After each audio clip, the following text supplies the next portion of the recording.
Welcome to Moving Conversations, a podcast for movement professionals by movement professionals.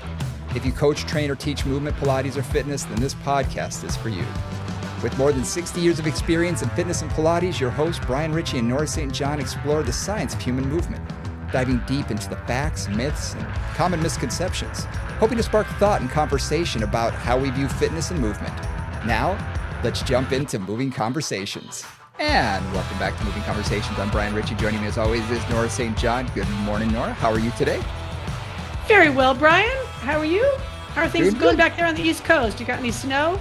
No snow in our area, though. I will say this. My wife told me that she was in contact with someone who is in Erie, Pennsylvania, and they've got like already 30 inches of snow so far. And we're halfway through December. And this woman said, I'm done with precipitation. No more. I'm good. Winter's done. I'm ready for spring. And I said, I'm pretty much ready for spring from late November on. We tend to keep this a pretty clean podcast, but my husband Al, who grew up on the East Coast, he calls it white, and I'm just going to say SH, and you can leave the rest of it thing. It's like because he had to shovel so much dang snow, because that was always his job: get the shovel out, clean out the driveway, da da da da. And he said it always snowed on his birthday. His birthday was in February, so he always had a huge blizzard on his birthday. He said he missed so many birthdays because of that. I can totally see that. We're lucky here. For some reason, we don't get that much precipitation. We get more rain, but occasionally we do get an occasional blizzard here and there. But fortunately, we haven't had almost any in the last few years. So cross our fingers, we won't have too much this year. Let's hope. Let's hope. Because if we do, then guess what? We're going to have a podcast on how to properly shovel snow. That'll be one we're going to have to do. and not to slide on the ice, right? How to maintain your stability on a slippery surface. Oh my gosh. I remember my first winter here.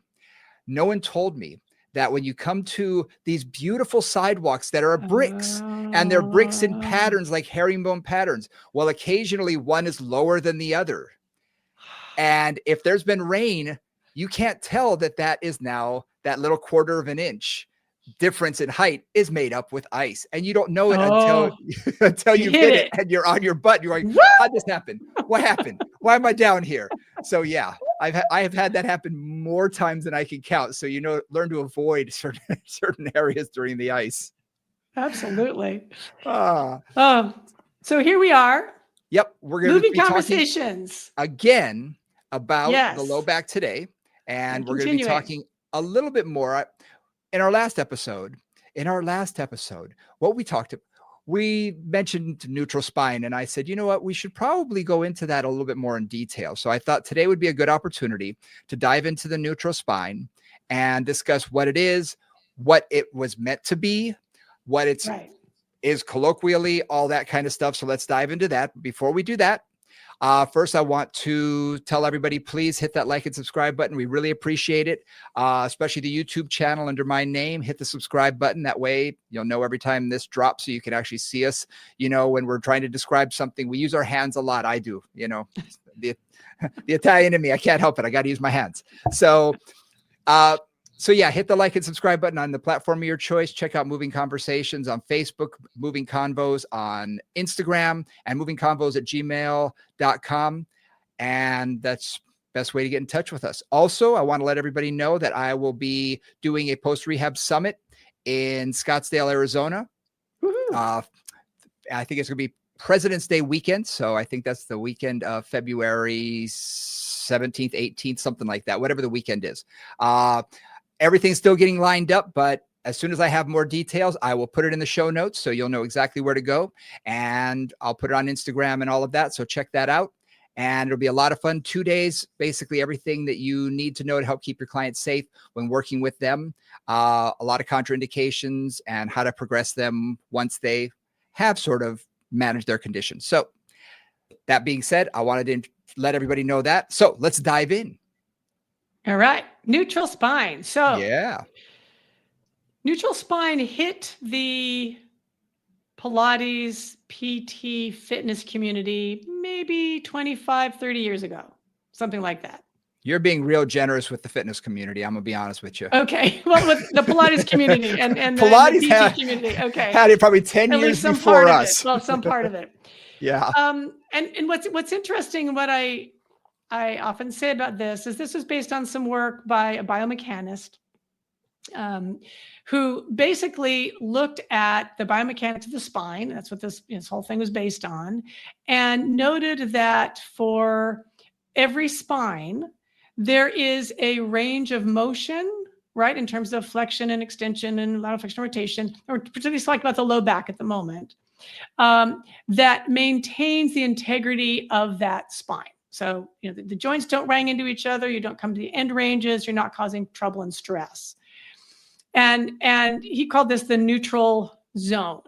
And this is really like how much that particular spine, and it varies depending on that particular person's structure, et cetera, how much that particular spine can move comfortably in a range that doesn't stress out the joints or stress out the muscle tissue or stretch out any other bit. So that was where this all came from, was this idea of that there is a optimum position for the spine that decreases stress on it. And that if we can find and maintain that, that's where physiotherapists and Pilates teachers and fitness people kind of took that and ran with it. If we can find that position or that place and work it, we will have better luck with our low back pain clients. That's kind of where all that came from. I love the thought of it being a zone, because all too often in fitness, Pilates, yoga, wherever you have heard it from physical therapists, there's this is the way. It's very, you must keep your spine like this. And it's very rigid in thinking that neutral spine is one position for every single person. Whereas when you think about it from a zone point of view, and from a medical standpoint, it's very different than, it's so rigid that I love that thought that, oh, it's just this zone. And when you think of it that way, it works out better. Well, it has to, because the reality is none of us can maintain an absolutely perfect, this is the only position I'm going to be in, position of my low back, and do anything. Yep. I mean, try getting out of bed without moving your low back at all. Just try it. Like it's not actually possible. So a lot of this is just trying to have a client understand like where their range is and isn't. I've worked with clients who it's like they've got a real limited range. It's just they're stiff. Their body doesn't have a lot of mobility there, and they need to keep it in a pretty small zone. But other people who, even with a back injury, have a much wider zone. Sure. Just because that's how their structure works. That's how the support in terms of the myofascial system and the ligaments and the joints work for that person. So a lot of it is really finding like what is that neutral zone for them. And a lot of what we do with low back pain is what makes you feel more comfortable, right? We talked about this a lot. What's the position that gives you the least discomfort, the least pain or nerve symptoms or whatever other things are bothering you. And I think not getting so hunkered down with it being, this is the way, this is the only way, really allows a little bit more freedom for movement as well. Because for us, it is about movement, and our spine is designed to move. And if we try and keep it so rigid all the time that we're only moving from our hips and our arm joints, and we're really robotic-like, that's the way you're going to stick. And how many of us have seen clients like that when they walk, they really don't move anything. Everything is very rigid. And maybe that was way back when they were taught how to brace to keep themselves out of pain, but they never really got past that. And I think it's good for us to realize that the zone is probably going to change for each person over time. And it may expand, it may shrink, it may not. But for a lot of people, from what I've discovered, is it does begin to expand a little bit over time, and they're able to do more. And it should. I mean, honestly, if they're recovering, it should, because there is definitely a period, and I absolutely want to acknowledge this, and I want to support this. There is a period for many people who have low back pain, and I've certainly been one of them, where I really had to be within a pretty small range of motion, not to have, sciatic symptoms down my right leg, for example. And I'm sure you're the same way, Brian, too. Yep. And there's periods where I've got to be careful. Even now, every now and then I'll like do too much. It's like, okay, just pull it in, keep everything organized, support your back in the position works. But then, as it gets better, I can expand that again, and I can move more, and I can start to flex and extend more. And I think for clients to have that range and understand that range as they get better is really important. Because one of the things I found is sometimes sticking with that super limited range of motion causes other trouble over time if they actually can manage to increase that range without causing pain. And watching you do that motion, I was thinking kind of like an accordion. You can do it really small and just have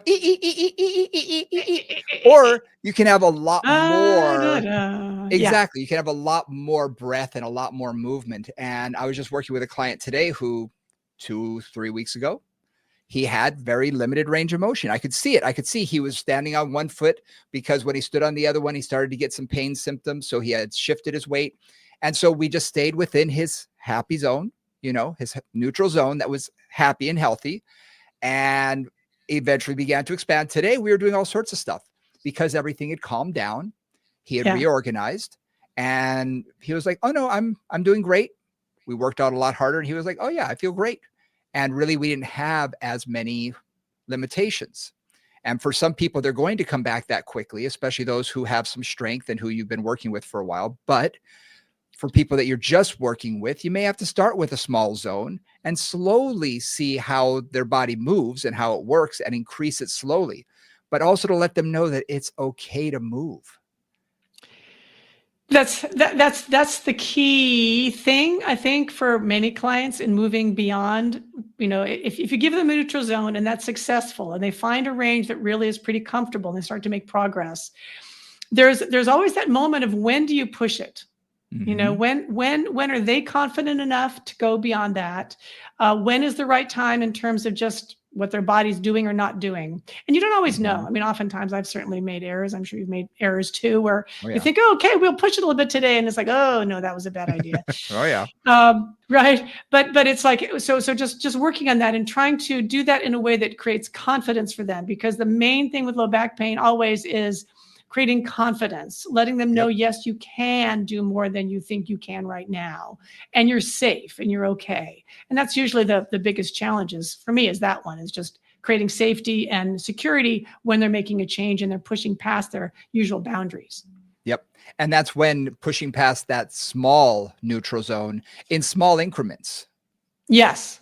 Yep. And to show them, does it hurt? No. Okay. You can move a little bit more. Good. Yeah. Can you rotate a little bit? Can you turn your shoulders? Or I personally like to sneak up on it. Yeah, me too. Rather than say we're going to do it, just say, turn your shoulders a little bit more. And then they start turning it. I'm not focusing on their back. I'm focusing on their shoulders, or I'm focusing on their hip or their knee. Or reaching their arm forward, or whatever. Reaching their arm, or, just swing your arms, whatever it is. And before they know it, they're like, oh, okay. Yeah. And you don't always have to point it out to them either. You don't say, hey, look at you, look what you're doing, because that might make them tighten up. Just acknowledge that they're moving better. And you could say, you're moving great today. And I find that really does help by taking their mind off of being so stuck on low back, low back, low back. That's all they're thinking about. Have them focus on something else. And you can get sometimes some greater range of motion. Yeah, absolutely. So we want to talk about this one to start with, where we often start with teaching neutral spine, which is typically supine and quadruped. I would say those are two places we often work with that, because they're pretty safe and we can usually help clients to understand things. So in supine, and this is something, Brian, I think we're going to talk about this the same way. I have had more people tell me more ways of defining neutral spine and supine. Unbelievable. I'm in Pilates, and it really varies from things like whatever is most comfortable, which honestly may or may not actually be the right answer, to a specific position of, let's say, the ASIS and the pubic bone. That's a typical way that in Pilates we talk about it, to a specific amount of space underneath the low back. Now, if you're lying on your back, let's just take an anatomical moment here. Okay, so a couple things are happening there. One, gravity supporting you, that's good.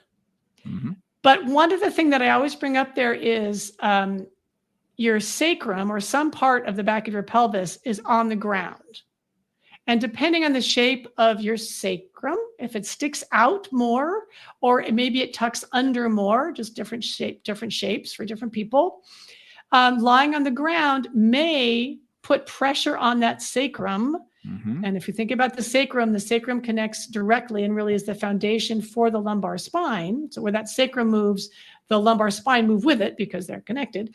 And so sometimes when you're lying supine, the ground will be pushing your pelvis into a certain position. Mm-hmm. Maybe a lot of times, especially with the legs, knees bent, it may push you into a posterior tilt. When your legs are straight, it may push you more into either a neutral or an anterior tilt. So even just being supine, depending on the shape of your particular body, that can move you into more of a flexed position or more of an extended position, depending. Mm-hmm. Absolutely. And depending on where their comfort level is, you're going to see that as soon as they lie down, they're going to seek out the position that's most comfortable. So right. I have had some clients who lie down and immediately their legs are straight.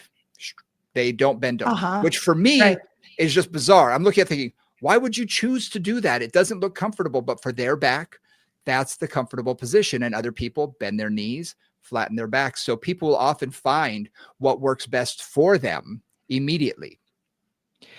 Or what they think works best for them. True.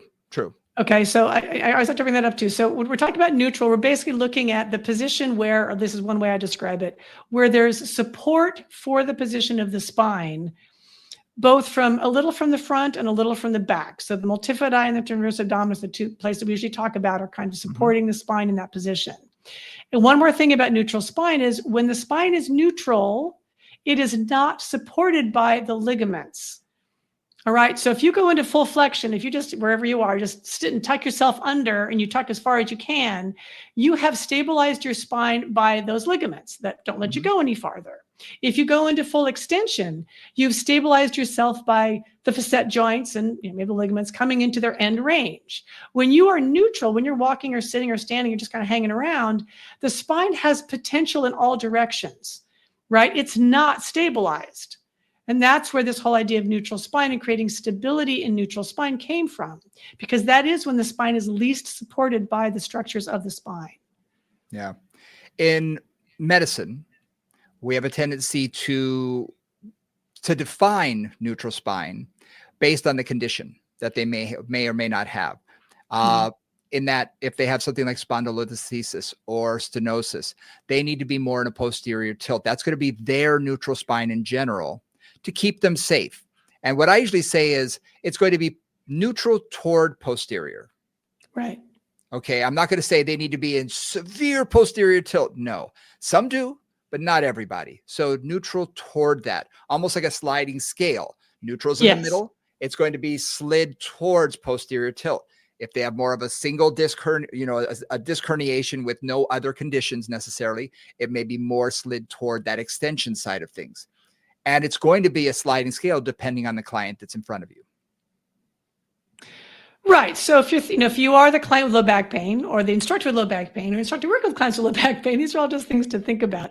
Because again, we've talked a lot about those biases in terms of the pelvis bias, but a lot of that is what is the most functional position for that client. And I always start with their diagnosis, and I start with what they seem to think works best. Yep. So again, if a client lies down and straightens their legs immediately, that tells me that they prefer extension. Yeah. If they stand and they're a little bit, and they're better standing than sitting, that tells me they generally are going to prefer probably extension. So I start with that as kind of my baseline. If not, if they lie down and immediately pull their knees into their chest and stretch, or they prefer sitting, they're generally going to prefer flexion. So things to think about. But what I want to then do is find that position, have them find that awareness. We've talked a lot about awareness already. Yes. And then can they maintain that against various challenges? So, typically the first challenge we do is like marching, just lying down, lifting one leg, other leg, and see if they can keep that steady. Then we go into things like all fours, opposite arm and leg reach, or bird dog, right? That it's called in fitness.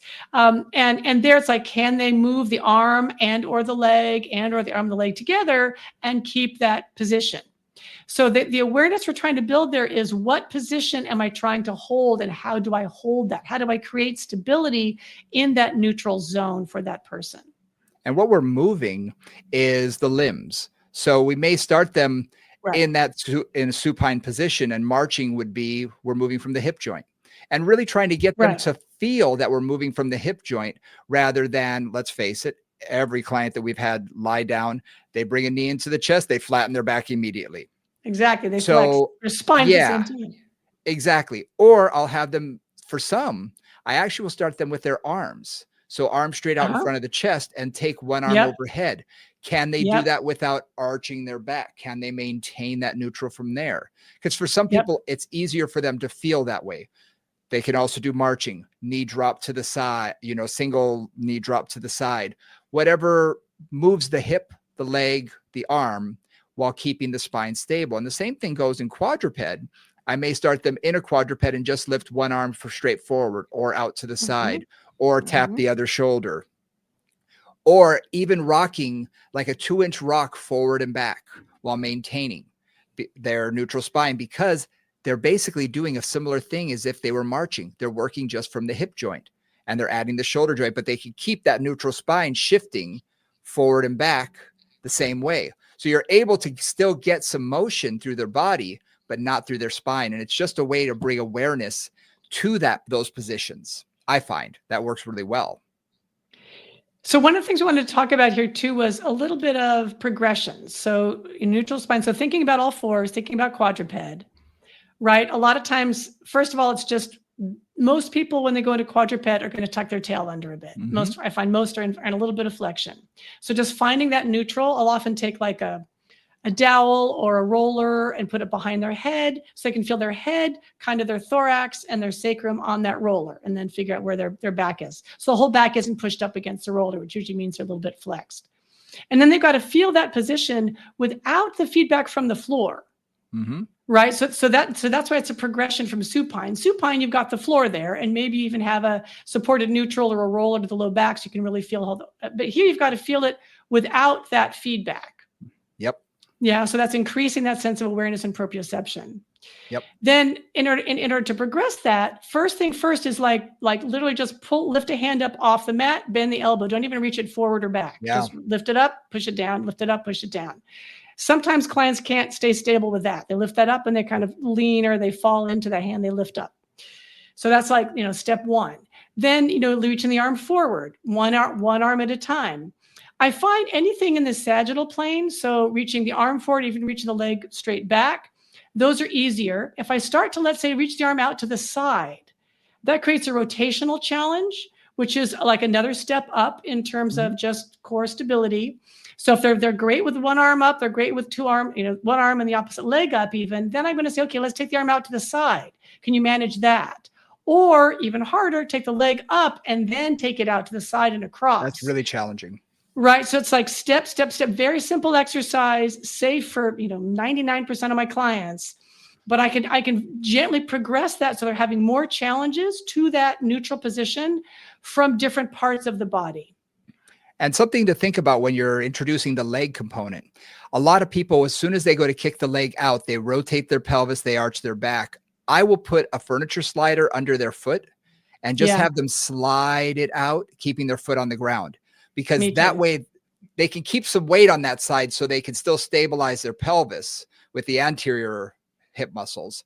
And you can see them slide it out and bring it back in, slide it out, and they feel a little bit more comfortable. Then slide it out, hold it, and elevate the foot a half an inch. You take it, again, these are minute micro progressions almost, but how many times have we seen someone do something like bird dog or opposite arm and leg raise, and their back is just all over the place, slinging side to side, arching and flattening, and they were never taught how to stabilize. So really our job is to teach them how to stabilize first, then introduce the arm movements, then, micro progress them to the point where they can do an opposite arm and leg raise. And it may take some time.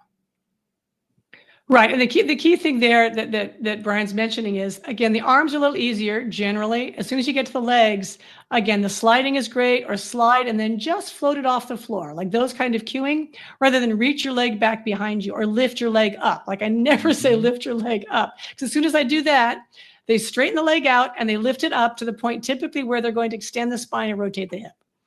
Yep. Right? Because that's what they think. They think their leg has to go straight up behind him. It's like, no, let's just do it along the floor. Now, how high can you lift it without disturbing the back or disturbing the pelvis? You're finding what is their actual manageable hip extension in that position. So again, super simple exercise. People have done it for a million years, but it really works. And it works both from the client side, because they can kind of feel what's happening and they get challenges. You can challenge them in a lot of different ways safely. And from an instructor side, we get to really assess what's working, what's not. Yeah, it's a really easy way to assess, sling strength, hip extension, lateral strength in terms of the abductors and adductors. It just tells us all those things. Scapular stability, it's all there. And something to think about, and I just want to throw this out there because I see this happen a lot.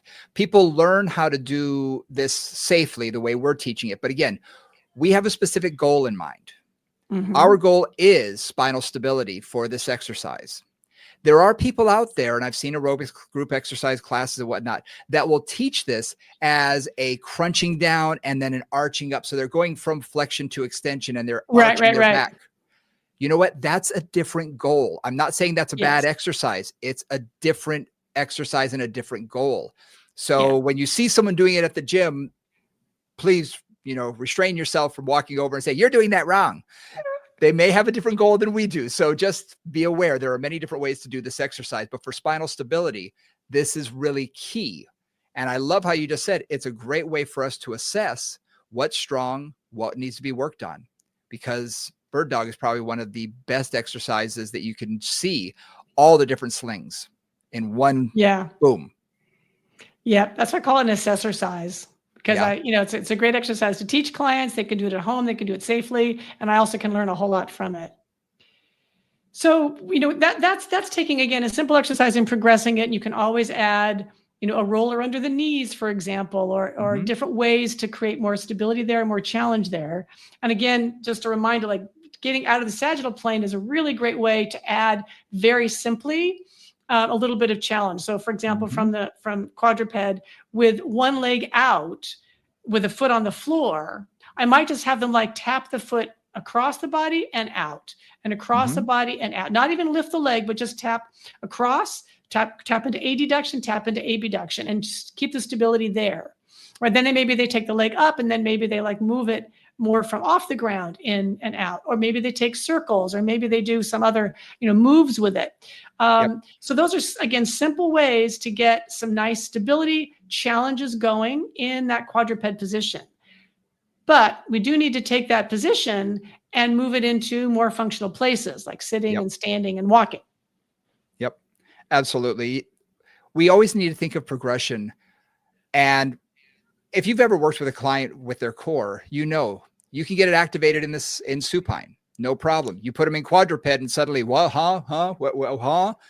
have no idea. They can't feel their core anymore. Then you get them strong in their core and they feel it in quadruped. Great. You put them into a seated position. Their core is like, you want me to do what now? Huh? Exactly. And it goes dumb all of a sudden. So it has to be re-educated. Every single position we change, we really need to re-educate their core, their spine, their neutral zone all over again, every time until they get comfortable in all of those positions. Exactly. So one of the places that I will often work next is in seated. Partly because many people have to spend a lot of their life seated, and a whole lot of people have back pain from being seated too much. So, and this is where, what is that neutral zone in seated? Brian last time was talking about sitting on a physio ball and basically taking like a pelvic clock and a physio ball, right? Finding how the movement goes and where is that place in between flexion and extension and lateral flexion and rotation? Where is that place where you're in the middle of all that, you still feel supported? It's a great way to get that feeling in terms of sitting.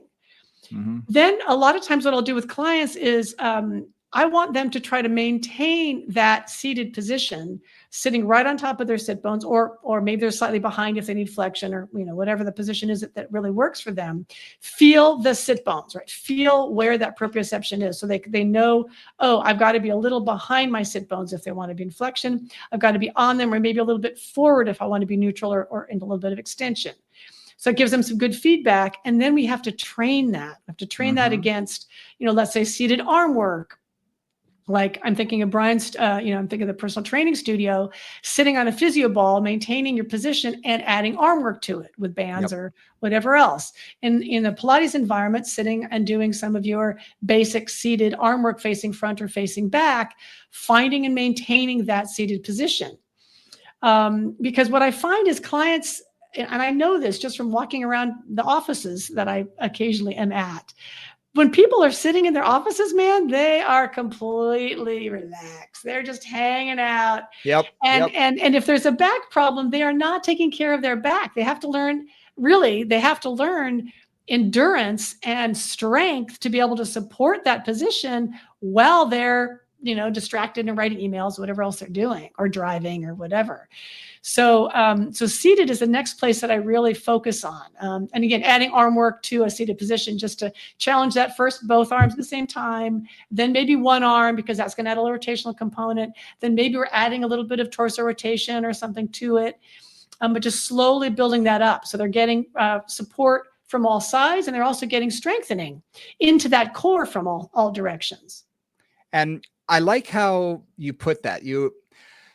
When you have someone go to a seated position, when they're in quadruped, gravity's pulling them in one direction. As soon as they sit, gravity's now pulling in a different direction. So you no longer have the same type of proprioception according to gravity that you had before. Whereas if you're in a quadruped, you can let your gut hang out. You can actually feel something pulling you down. When you're seated, it's hard to say, can you feel your spine? Because most people say, what? What do you mean? Can I feel what are you talking about? But what you said is you went distal. Can you feel your sit bones? Can you feel the bones in your butt? Oh yeah. All right. So you're drawing their attention to something that they have good proprioception, where they're going to be able to sit in their car, at the office, at, dinner, wherever they're at. They can feel, oh, I need to sit like this. Okay. And retrain the body distally from the spine of where they need to be in order to get their spine in that zone. So I think that's really important. It's something I say a lot. If you can't feel it, you can't change it. And if you're trying to get a client to change their behavior, they've got to know what the tips are, what the tools are that they have. Right. And that's a typical one. It's like, where am I sitting? I know a whole lot of people. I'm thinking of a good friend of mine had a really bad back problem, a disc issue. And man, when he drove, he was on his right butt cheek with his right hand on top of the steering wheel. Yep. And he drove a lot, drove a big old truck, and he drove this, and it was like, no wonder your back is problematic. All your weight's on that right side. You're shortening up the left side, and you're there for hours, and you're kind of committed to that position. So those kind of imbalances are a lot of times what create or certainly reinforce the challenges somebody's having, whether they sit slumped back in their chair, or they sit on one butt cheek, or they sit, whatever they're doing. Those are always things that people tend to do for hours and hours on end. So those habits have a real impact on the back. And they don't notice them. I'm thinking with myself, I decided to switch places where I sit on the sofa. So in moving that, I realized, oh, the cushions no longer conform to my butt, and I'm now leaning in a different way, and this doesn't feel quite as comfortable. And I thought, wow, it's interesting, because anybody if you're a couple or a family, most people sit on the two edges of the sofa because you want an armrest, and you normally sink in toward that armrest, and everybody's got their side, their spot. They got their little spot, and switch sides. And all of a sudden you're like, I don't quite feel comfortable. And then sit in the middle, and you're really going to feel like, oh, where am I in space? Because it really shows us where those patterns are. A classic example of that. So I love that classic example, because I like a whole lot. I don't travel as much anymore. So my husband and I would travel together. He would sit in the window seat. I would sit in the middle. That was like always where I was. And he always liked to sit on the right side of the plane. So he would kind of slump towards the side wall. Mm-hmm. And then I, because it was typically a stranger on my left side, would slump towards him. So my ribs, my right butt cheek and my ribs would be pointed to the right. And we're often in a plane for like 12 hours. And you come out and it's like, oh man, I'm a little stiff because you're stuck in that position forever. And because I'm just, tipping under that right armrest, not my left armrest. Yep. So yeah, all those things. And, I think about a client who had really bad back issues and other kinds of things. And she was a graphic designer. So she spent a lot of time at her computer, working with her hands and stuff. And she had this desk chair that supported every single piece of her body. It was like being in a cast. It had a lumbar support. It had just the right thoracic support. It had a cervical support. It had a head support. It had armrests. So literally her body didn't have to move except for her hand doing a small motion with the mouse. And it was funny because that helped her with her pain, but it also meant she was using as little muscle as possible to support herself. Yeah. So she really wasn't getting the strength she needed to just do that support on her own because the chair was doing it all for her. Yep. And then you see the opposite person who decides, I'm getting rid of my chair. I'm using just a ball. And right. They may sit upright on the ball for the first 10 minutes of work. But then that ball starts to walk forward a little bit, and then they start rolling their shoulders. And before you know it, it's almost worse because now they have no support and they're just sort of slumped on this ball, which I've seen. Right. So it can go the other way as well. You need some support, but too much is too much and too little is too little. Yeah, and it's like even with my clients who are sitting, I'll say, okay, so set your clock or set your alarm on your phone for 5 minutes or maybe 2 minutes or maybe 3 emails or something. I'll set some arbitrary time and then really try to sit properly, kind of sit up, pull your abdominals in, feel both sit bones, kind of nice and even and balanced for 2 minutes or 3 minutes. And then let it go. This is my other, because I always find if you try to do something all the time, unless you're really OCD, and some of us are, so some of us can do that, but most clients can't, they'll just give up. So instead of saying, okay, so every hour, just sit really consciously for 2 minutes and then let it go completely and forget about it. And then come back for 2 minutes. So the way to change a habit is to focus on that habit intensely while you're doing it and then to let it go. Yep. Otherwise, you just feel guilty and like a loser. So it doesn't help. Also, if you're focused so much and trying to do it all day long, I find you get the body becomes rigid. Exactly. It's like, oh. Yeah. But if you do it for 2 minutes, I can pretty much maintain almost any posture for 2 minutes without a problem. Mm-hmm. Even if it's a little uncomfortable, I can do it for about 2 minutes and then you let it go. But you're building up endurance. And over time, your body may remember, hey, I know this position. And hey, this position feels pretty good. And then over time, that position can become more of a normal position. And maybe you're not sitting perfect, but if you're closer to perfect than it used to be, that's still a gain. Right. And, so when I work with this with clients, especially low back clients, what will happen then is their time that they can support or be pain-free sitting increases. Mm-hmm. Right. It may not always go away. It may still be like they cannot do a 2-hour car ride without getting out halfway in between and taking a walk around. I totally get that. But it went from 15 minutes to an hour. Right. Just because they've got more endurance, they've got more strength, and then you just slowly build on that. Yep. Absolutely. And in doing that seated position in our workout environment, our gyms and whatnot, I love challenging that from different ways because you can have them sitting and you can have them, do a tube press or a row or a band press or row or cables or anything like that. Or even me just pushing against their hand, doing manual resistance, so many different ways, but they're able to now challenge their core. And I love doing it unilateral, because that really does affect their core, and you can start very light and begin to work your way up. And before you know it, you're doing a heavier and heavier and heavier amount of resistance, but still able to maintain. I don't have any chairs or stools in my studio that has a back to it because I want them to be able to sit upright.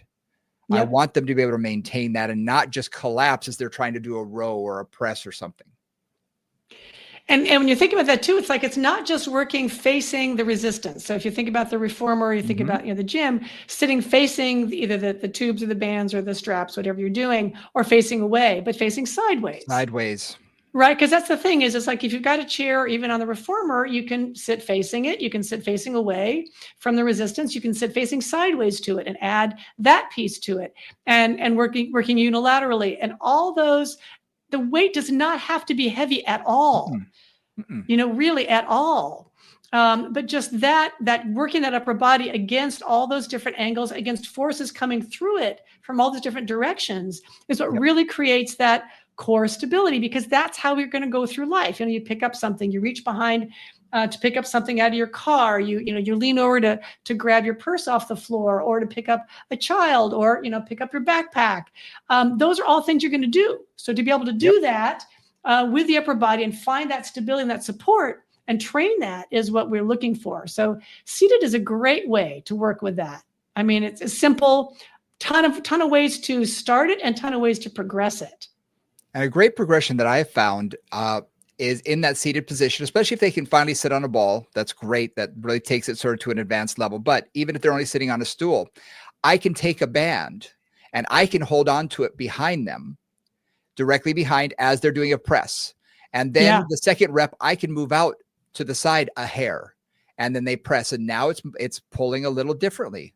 And then on the next rep, I can change my body. Changing my position around their body can really affect a huge change as to how their core has to align itself and has to organize itself as they're still doing the same type of exercise of a press. So working from directly behind out 45 degrees and back in different ways changes that press completely on how their core is going to organize, even though their anterior shoulder girdle is still getting about the same workout roughly, but their core is really firing in a different way, and their spine is firing a whole lot different.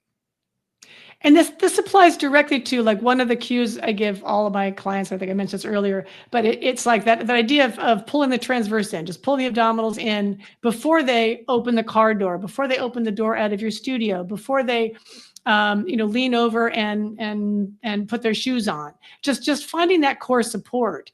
And when you're doing the seated arm work, it's a great way to train that. It's like, okay, so engage your abdominals and then pull the strap or pull the tube or pull whatever you're pulling. And then that prepares them for something like, opening that car door, opening a heavy door that they go into, or lifting something off the stove, or, ordinary things that are going to be a stress coming from the upper body into the core from a variety of angles, or let's say you've got somebody who walks a dog. That's a classic. Right? Because what is that? That's a pull, usually on one side. Most people hold the leash on the same side. I had a Labrador. That dog was not well behaved. And they're big and strong. They're designed to pull boats out of, the water in Newfoundland or something. So, so there's a lot of pull there, and that can really pull the torso into rotation. Maintaining the support against that is really good work. So somebody's got a dog, have them try the right hand for 2 blocks, left hand for 2 blocks. So getting support through both sides. And that takes us more into standing, really, from sitting, but it's still talking about that same core support against different challenges. Yeah.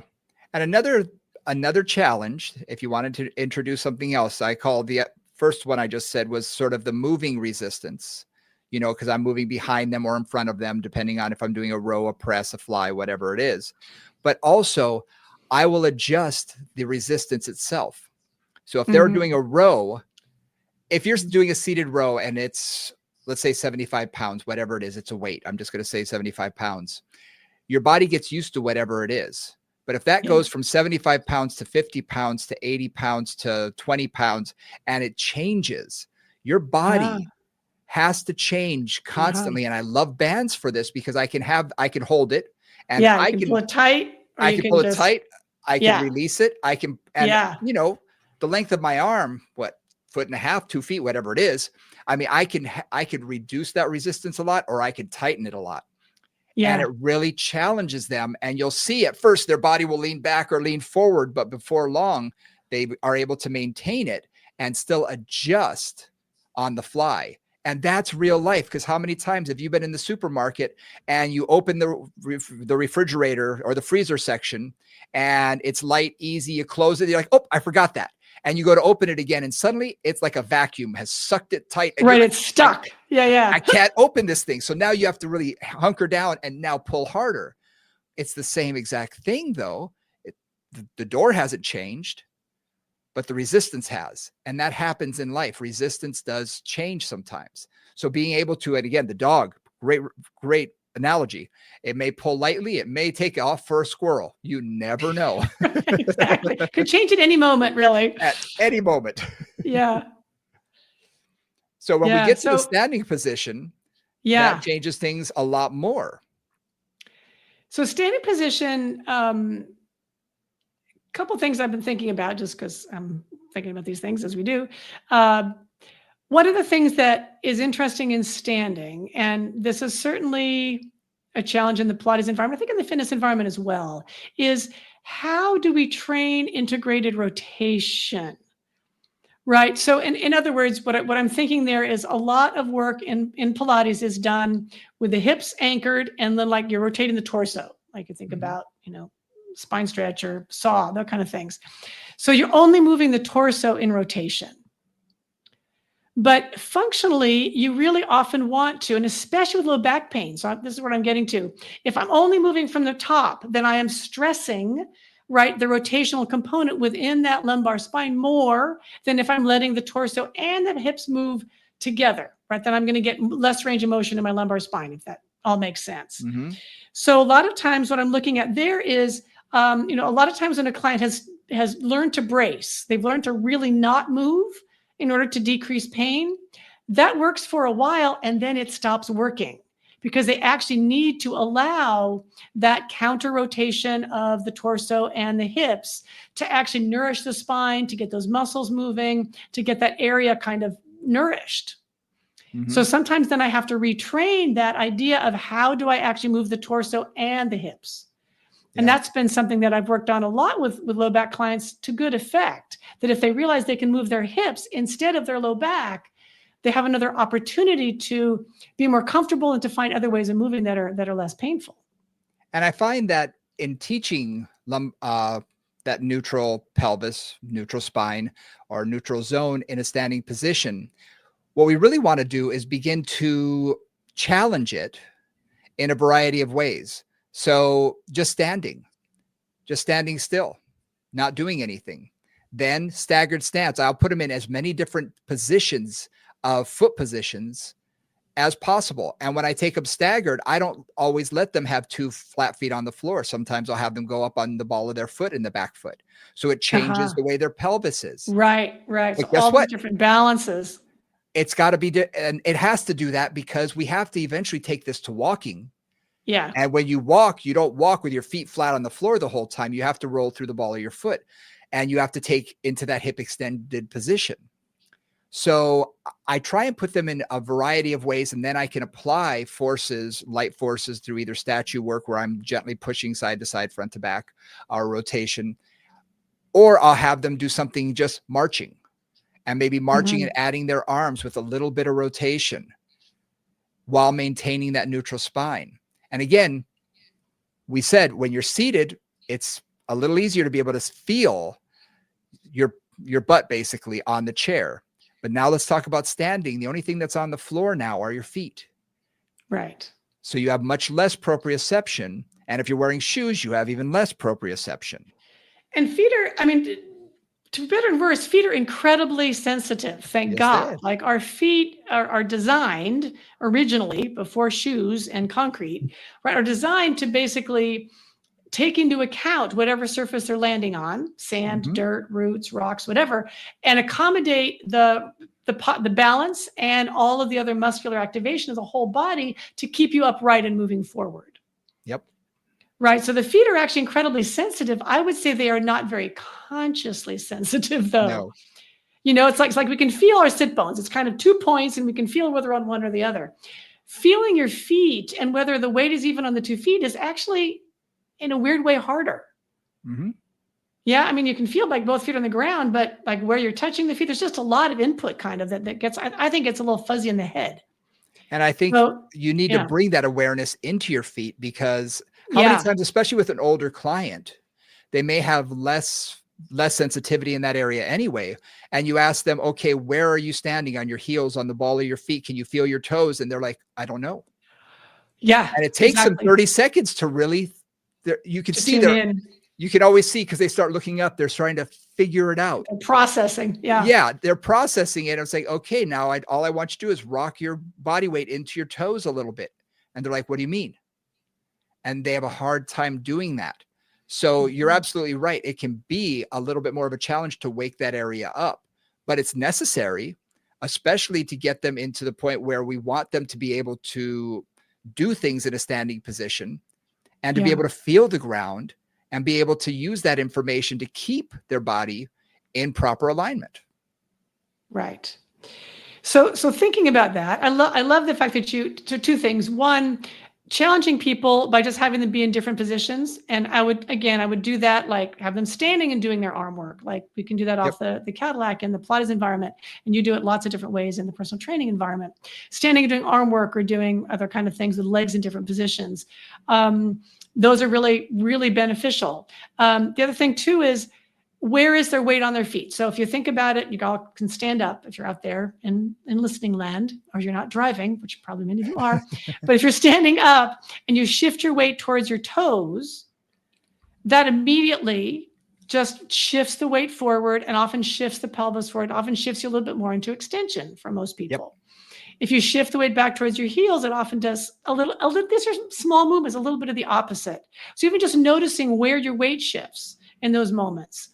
And for some clients, it's a shoe issue. You know, there's all kinds of debate about footwear, and Brian, I occasionally think we should do a topic on foot gear, but we haven't done that yet. Probably because there's just so much out there that's so contradictory. But, you know, some people are like barefoot shoes or zero heel lift, right? Flat foot is the way to go. That gives you the most whatever. Well, yeah. And it will generally bring you more towards a posterior tilt, just standing on flat feet, as opposed to standing with even a running shoe that has a slight heel lift. That's going to push you a little more forward and put a little bit more extension into the spine. So footwear can be another thing to play with. What surface people are standing on. And to get back to the idea of sitting, working on endurance in standing. You know, I don't know about you, but I have a lot of clients who during the holidays, when they are suddenly standing and cooking, mostly, a lot of them, for, 6 or 8 hours, and they usually do it for an hour or two at a time. And they're like, their back is killing them, their hips are killing them, everything's just getting sore because they don't have the endurance for standing. And that's another thing just to play with. It's like, do an entire session in your studio with them standing and just have them have to stabilize that in different ways to really get stronger at that. You brought up footwear, and I want to bring up something that I actually had someone reach out to me after one of my classes when we were in Phoenix teaching at Pilates on Tour. Someone reached out to me and asked me a very specific question. She's a Pilates instructor and always has her clients take off their shoes. But this client has this pretty significant leg length discrepancy, and how they get by is with shoes. You can have a heel lift, you could have a whole foot lift. And I have a number of clients who actually need that in their shoes. And my first thought was, let her wear her shoes. I mean, because it torqued her pelvis so much without the shoe on that, yes, I said, have you tried? She tried to build it up with, a little mat. She tried all sorts of ways to build it up. But again, it was a little more challenging. And I said, if they feel comfortable in their shoes, that's always an option, because it's going to keep, and it said in their shoes, is their pelvis, is their low back in neutral? Are they hiked up? They say, no, it's great. They're totally fine. And they're comfortable that way. As soon as they take their shoes off, everything gets thrown out of whack. So there is an option out there that you can, if you have a hard time building it up, building up the heel or building up the foot when they're on the jump board. I often say use the jump board rather than the foot bar, just because you can build it up a little bit more. But that is an option that you can keep them in shoes if you need to. Yeah, I mean, you're in the fitness environment where the shoes are kind of the norm. Yeah. right? I mean, most people come into a gym in shoes and they keep their shoes on as they're going through whatever they're going through. So a couple thoughts. One, I have a leg length difference and I've worked with it for, 30 odd years in various different ways. So yes, you can absolutely have people wear shoes. The only thing I would say about that is there is a lot of information that does come from the feet that you miss when you're always in shoes. And this is, I think, well documented by a lot of different people and mentioned by a lot of different people. Now, if somebody's spent their whole life in shoes and this is what keeps them happy and this is what keeps their back from hurting and their hips from hurting, go for it, no problem. But like in that case, and I know like in my case and other cases like mine, I've said, okay, well, when you're doing single leg work, we're gonna have you take off your shoes and work your feet. So I'll do single leg only, working the feet and finding that position and finding that mobility. And finding that balance on the two sides and actually using some of the proprioception of the feet in single leg work only. So there are ways to still get some foot activation going, which I think is useful, and wake up of that proprioceptiveness without necessarily always wearing shoes. But again, for pain control and other kinds of things, may be the right solution. Yeah, and it also depends. Is it an eighth of an inch difference or is it an inch and a half difference? Yeah. Because absolutely. I've had both. I had one person who had over an inch and a half difference. And if she was out of her shoes, she couldn't walk. No, an inch and a half is, that's just not going to work. And this client, the person who was asking me, I think they had over a half an inch difference. And that's a significant difference. Unilateral is a great way to do it. I'm glad you mentioned that because unilateral can take that out of it, but bilateral can provide a lot of that torque. So yeah, there are various ways to, be able to build that up and find, whatever works for you. But I was just saying also, if they feel comfortable and they're not afraid and they have more confidence, maybe shoes is a way to let them have that confidence and they'll might perform better. Absolutely.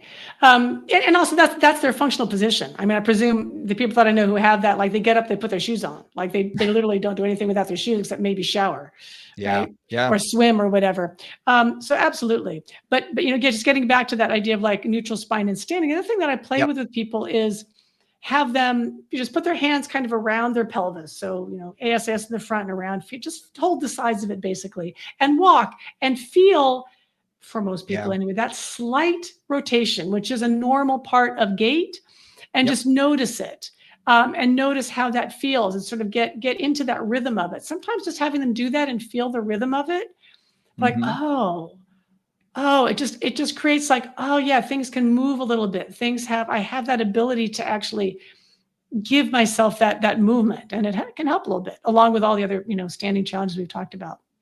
Yep. Absolutely. Absolutely. And I think getting them to the point where they can walk, where they can do things that are going to be more in motion, that's really the goal. We want them to be able to walk and to, whatever they want to do. I'm not saying they need to get to running or anything like that. Everybody has different goals in life, but our goal is to have them hopefully be pain-free when they're out walking their dog. Yeah, exactly. Exactly. Doing the laundry, whatever, doing their groceries. Whatever. Exactly. Having a good time, going to the park with their kids. Yeah. Exactly. And that's our goal. And by training in all the different positions and really getting them to feel and be aware of where their spine is, where their pelvis is in space, in all these different positions, really gives them the confidence to move through life more successfully, but it also gives them the power, the responsibility. It takes it off of us telling them you're in good position, stay, you're right, good. Exactly. They're owning it. Yeah, they get to feel that in themselves. And that gives them a sense of power over their own body. And I think that's really important. It's the critical thing we always talk about in terms of working with our clients with low back pain is you have to empower them and create confidence in movement so they can move forward. Without that, they often get really stuck. Yeah. So hopefully today helped you guys understand the importance of pelvic bias and the neutral zone rather than necessarily sticking with a specific neutral spine, but also different ways to challenge it in different positions, and that it's good. We need to challenge it in different positions. That's really our goal, to get them to be able to do things for life. Exactly. So I think we covered quite a bit, and we're going to do even more next week where we talk about a little bit more on progressions and whatnot.